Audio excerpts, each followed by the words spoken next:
اور ہم لوگ بھی وہاں پر بیٹھ جاتے ہیں. سب جھوم رہے ہوتے ہیں اور وہاں پہ سر اور ساز کی محفل اپنے عروج پر ہوتی ہے اور ہم لوگ بھی اس میں مگن ہو جاتے ہیں. ہمیں وہ ڈرائی فروٹ جو ہے وہ پیش کرتے ہیں. اس کے ساتھ ایک کوئی میٹھی ڈش ہوتی ہے جو بہت ہی لذیذ ہوتی ہے.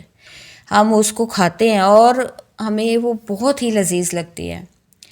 اس کے ساتھ وہ کہتی ہیں کہ ہم نے ایک بات یہ چیز نوٹ کی کہ وہاں پہ جیسے جیسے لوگ ٹائم زیادہ ہوتا جا رہا تھا لوگ بڑھتے جا رہے تھے لیکن لوگوں کے آنے کا بھی نہیں پتہ چل رہا تھا. وہاں پہ کوئی سواری نہیں نظر آ رہی تھی اور خود بخود جو ہے وہ وسیع تر دسترخوان ہوتا جا رہا تھا انتظامات اور پتہ نہیں چل رہا تھا کہ کون جو ہے وہ ارینجمنٹ کر رہا ہے لیکن وہاں پہ کوئی کمی نہیں آ رہی تھی. تو وہ کہتی ہے کہ جو میری دوست ہے اس کے ہسبینڈ جو تھے وہ عربی جانتے تھے تو انہوں نے مطلب عربی میں ساتھ بیٹھے عربی سے پوچھا کہ عربی میں کہ آپ شاہی خاندان سے ہیں. تو اس نے بتایا کہ ہاں ہم شاہی فیملی سے ہیں. تو کہتی عجیب ایک بات یہ ہے کہ جو شاہی خاندان کے افراد ہوتے ہیں ظاہر ہے ان کی سیکیورٹی بھی بہت زیادہ ہوتی ہے لیکن وہاں پہ سیکیورٹی کا کوئی انتظام نہیں تھا اور ہم لوگوں کے ذہن میں اس وقت اس طرح سے تھا کہ ذہن بالکل سوچنے سمجھنے کی صلاحیت نہیں ہے. کوئی بھی ایسی بات نہیں ہمارے ذہن میں آ رہی تھی کہ یہ چل کیا رہا ہے. تو وہ بتاتی ہیں کہ جیسے رات بیت رہی تھی محفل اپنے عروج پر جا رہی تھی اور ہم بھی اس میں مگن تھے. ہم یہ بھول چکے تھے کہ ہمیں واپس بھی جانا ہے.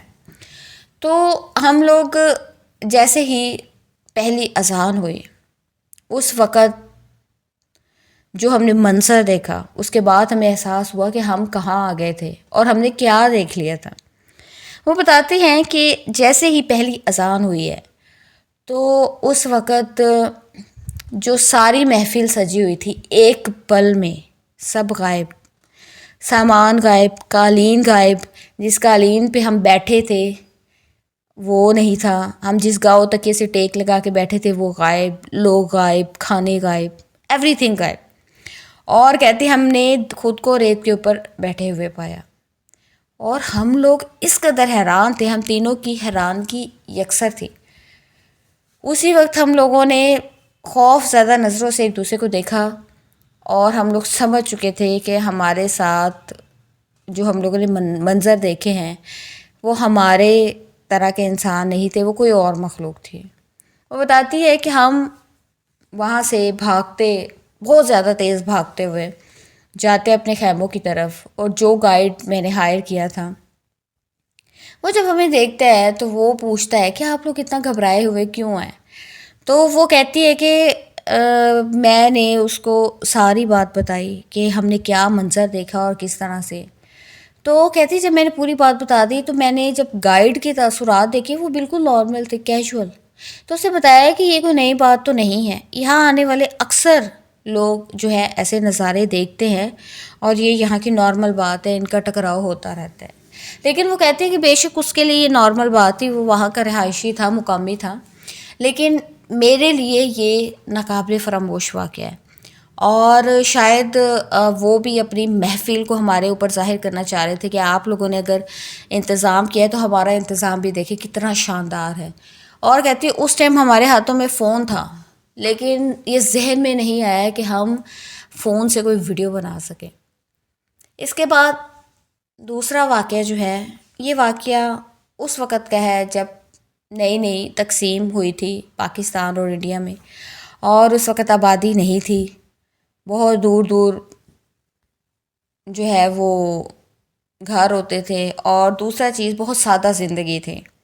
لوگ زیادہ تر بیل گاڑیوں کا یوز کرتے تھے سفر کے لیے اور ایون کہ سائیکل بھی بہت کم ہوتا تھا. اور اس وقت نہ تو بجلی تھی اور نہ ہی جو ہے وہ گھڑیوں کا کانسیپٹ تھا. احمد دین جو کہ اپنی 4 بہنوں کا اکلوتا بھائی تھا، ایک شیر جیسا جوان اور انتہائی خوبصورت، اور اپنی بہنوں کا جو تھا وہ فخر تھا. وہ اپنی ذمہ داریوں کو بہت اچھے طریقے سے نبھاتا تھا. احمد دین صبح کو جو ہے وہ اپنی بیل گاڑی کو لے کر منڈی جاتا اور وہاں سے سبزیاں لے کر آتا، ان کو وہاں اپنے گاؤں میں بیچتا، اور اس طرح سے اس کی بہت اچھی گزر بسر ہو رہی تھی۔ اسی طرح سے ایک ایسا دن تھا کہ احمد دین کی ماں نے اس کو معمول سے پہلے، مطلب کہ بہت جلدی رات کے کسی پہر اٹھا دیا، اور شاید وہ ٹائم کا اندازہ نہیں کر پائی کیونکہ احمد دین منہ اندھیرے نکلتا تھا، لیکن اس دن ان کی ماں نے کچھ زیادہ ہی احمد دین کو جلدی اٹھا دیا، اور احمد دین بھی بنا کچھ پوچھے سوال کیے چل پڑا، کیونکہ وہ بھی نہیں جانتا تھا کہ وہ جو ہے وقت سے بہت پہلے نکل چکا ہے، اور یہ وہ وقت ہے جب انسان نہیں بلکہ اندیکھی جو اللہ کی مخلوق ہے، یہ ان کا وقت ہے، اور اس وقت وہ بہت ایکٹیو ہوتی ہے۔ تو احمد دین اپنے راستے پر جا رہا تھا کہ اس وقت اس کو نہیں پتا کہ وہ راستہ بھی بھٹک چکا ہے، تو احمد دین کو کسی کے ہنسنے کی آواز آتی ہے۔ اب وہ بہادر تو تھا، لیکن اس وقت وہاں پہ نہ کوئی بندہ نہ بندے کی ذات، تو احمد دین بڑا حیران ہوتا ہے، وہ ادھر ادھر دیکھتا ہے لیکن اس کو کوئی بھی نظر نہیں آتا۔ تو وہ پھر دوبارہ چلتا ہے، تو پھر اسے ہنسی کی آواز آتی ہے، دوبارہ رک جاتا ہے، تو اس کو آواز آتی ہے کہ ہم تمہیں ایسے نظر نہیں آئیں گے، اپنی آنکھوں کو بند کرو، ہم تمہارے سامنے آ جائیں گے۔ تو احمد دین نے اپنی آنکھوں کو بند کیا، اور پھر اس کو آواز آئی اب تم اپنی آنکھیں کھول لو۔ تو احمد دین نے جب اپنی آنکھیں کھولی تو اس کے سامنے 3 بونے قد کے جو ہے وہ کھڑے تھے، اور ان کی کچھ شکل و صورت ڈیفرنٹ تھی۔ تو انہوں نے بتایا کہ انہوں نے سوال کیا کہ تم اس وقت کہاں؟ تو اسے احمد دین نے کہا کہ میں تو روز اس وقت جاتا ہوں، میں شہر جاتا ہوں، سبزیاں لے کے آتا ہوں۔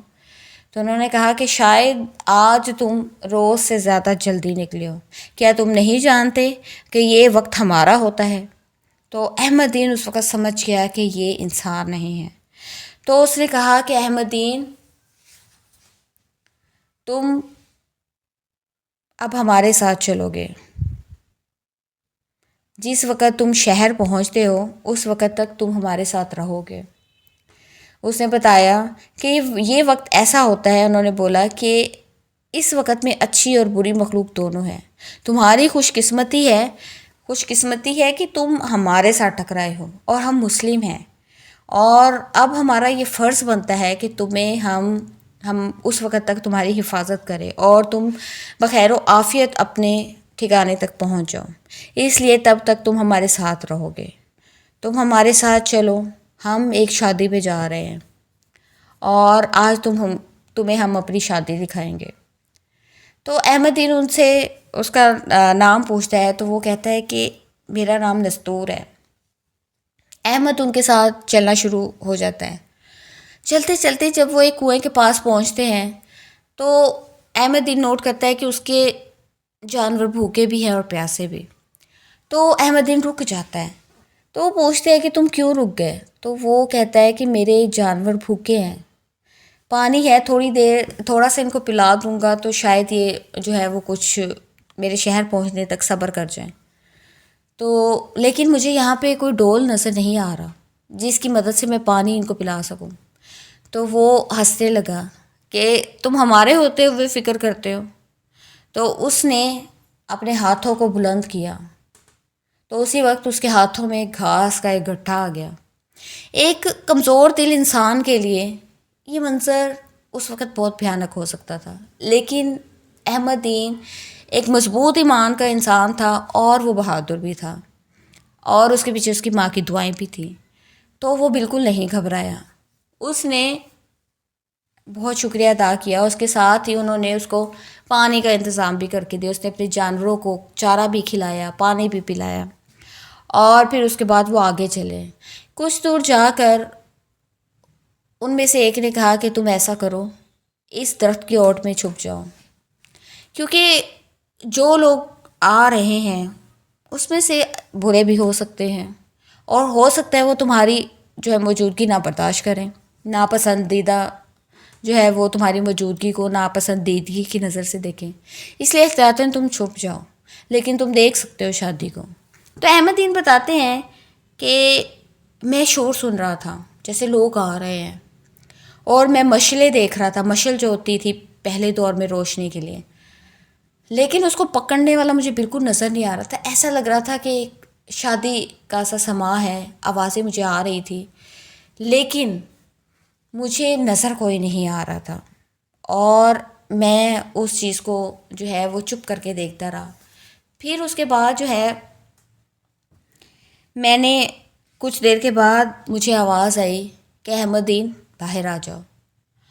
تو جس نے اپنا نام نستور بتایا تھا اس نے کہا کہ اب تمہارا ٹائم جانے کا آ گیا ہے، اور ہم تمہیں تمہاری منزل تک پہنچا کر شادی میں دوبارہ واپس آئیں گے. اب تمہارا وہ ٹائم آ گیا ہے، اس ٹائم میں کوئی بھی مخلوق تمہیں نقصان نہیں پہنچا سکتی. تو احمد دین کہتا ہے کہ وہ مجھے اس راستے لے کر آئے جو میں راستہ بھٹک چکا تھا. پھر میں واپس اپنے روٹ پر آیا اور میں شہر آیا. شہر سے میں اپنے معمول کے مطابق سبزیاں لے کر گیا، لیکن ان کا کہنا ہے کہ اس اچانک ٹکراؤ سے اور میری جو ان سے بات چیت ہوئی ہے، مطلب میں نے ان سے یہ چیز جاتے ہوئے یہ پوچھی کہ میں نے سنا ہے کہ جو جنات ہوتے ہیں یہ بہت ظالم ہوتے ہیں، لیکن آپ تو بہت اچھے ہیں. تو انہوں نے کہا کہ ایسا نہیں ہے کہ سارے جنات ہی برے ہوتے ہیں. ہاں، جس طرح سے انسان مختلف مذاہب سے تعلق رکھتے ہیں، اس طرح سے جنات بھی جو ہے یہ مختلف مذاہب سے تعلق رکھتے ہیں، اور کچھ بہت شر پسند ہوتے ہیں. جو مسلم ہوتے ہیں وہ کبھی بھی انسانوں کو نقصان نہیں پہنچاتے، ان کو اللہ کی طرف سے حکم ہے انسانوں کی مدد کرنے کا. تو احمد دین نے پوچھا کہ یہ کہاں آپ لوگ رہتے ہیں؟ تو انہوں نے کہا کہ ہم زیادہ تر جنگلات میں رہتے ہیں، لیکن جو شریر اور برے ہوتے ہیں شیطانی صفت کے، وہ لوگوں کے گھروں میں، باتھ روموں میں، گندی جگہوں پر بھی رہتے ہیں. اور کچھ جو بہت متقی ہوتے ہیں وہ اچھے انسانوں کے گھروں میں بھی رہتے ہیں جہاں پہ صفائی اور پاکی کا انتظام کیا جاتا ہے. پھر اس کے بعد ان تینوں نے الوداع کیا احمد دین کو، اور احمد دین کہتے ہیں کہ اس تجربے سے جو ہے میرے اوپر یہ راز کھلا کہ سارے اللہ کی پوشیدہ مخلوق بری نہیں ہوتی. میرا جن سے ٹکراؤ ہوا یہ بہت اچھے تھے، تو سارے ہی برے نہیں ہوتے. ہمارے ذہنوں میں جو کانسیپٹ ہے کہ یہ برے ہی ہوتے ہیں، تو نہیں، یہ بہت اچھے بھی ہوتے ہیں. اور ان کا یہ کہنا تھا کہ اول تو ہم نقصان نہیں پہنچاتے، ہاں انسان ہمیں خود اگر جو ہے وہ نقصان پہنچانے کی کوشش کرے تو ہم بھی پھر اپنے دفاع میں جو ہے وہ اس کو نقصان دیتے ہیں. تو کیسے لگی آپ کو ہماری سٹوری؟ کمنٹس میں اپنی رائے کا اظہار ضرور کیجیے گا، اور میرا چینل نیا ہے تو اس کو ضرور سپورٹ کریں، لائک کریں، سبسکرائب کریں، شیئر کریں. اس کے ساتھ ہی اگلی سٹوری آنے تک اللہ نگہبان.